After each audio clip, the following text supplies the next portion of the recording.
So here we are. What a day. What a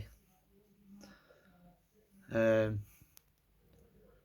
All I can say is from start to finish, other than obviously they scored first, but from then on in, there was only ever one winner in that game. If anything, I think them scoring first even woke up even a bit more, and it turned out to be the case. From 117, they were just brilliant.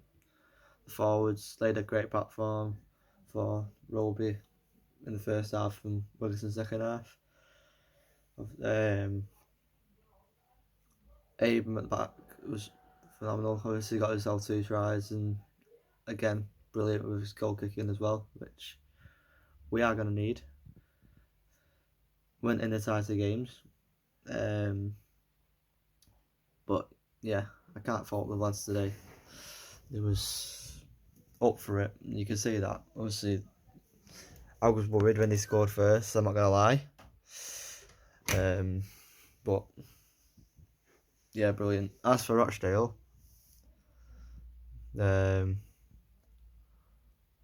all I can say is I don't know how they're winning so many games. They have mercurial talents in Ranga Chase and players like that, but you can see why they've been shipping a lot of points, and the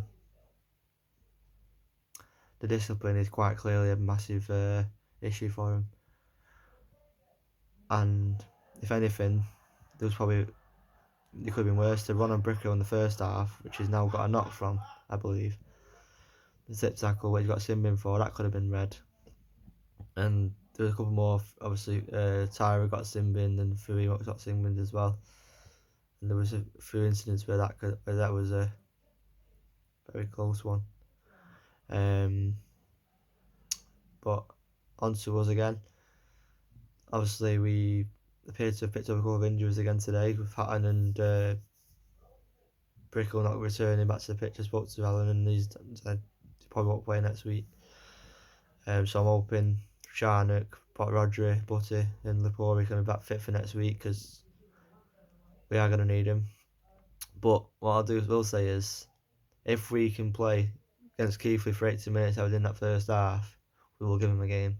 No two ways about that. As good a side as Keighley are, we clipped, and at home with atmosphere like that, we can beat them. And I do think they will lose one.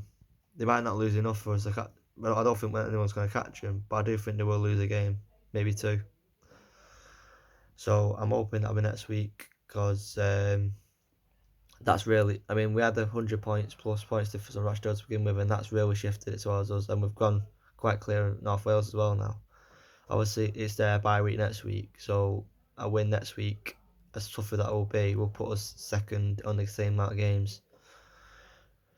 Yeah, to be honest, I think it's going to go down to the last game with North Wales away to decide who finishes second and third.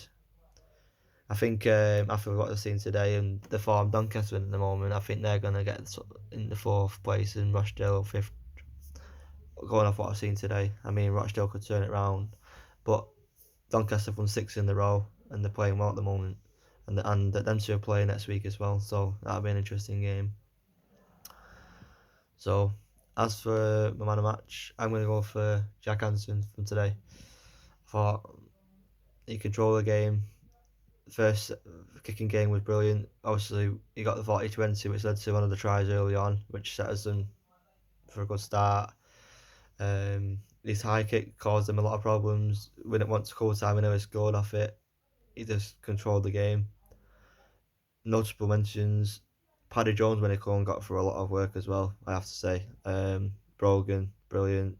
Roby, brilliant. None of them had a bad game. They all played well. So, and just to top it off, it was nice to get one over on them. And as for kicking the ball in the stands, I think that was kind of my fault because I was just before we did that, I kind of spoke to the guy and pointed to the scoreboard, and he didn't acknowledge it. So he was a bit upset by the looks of it. But anyway, we go, get in there.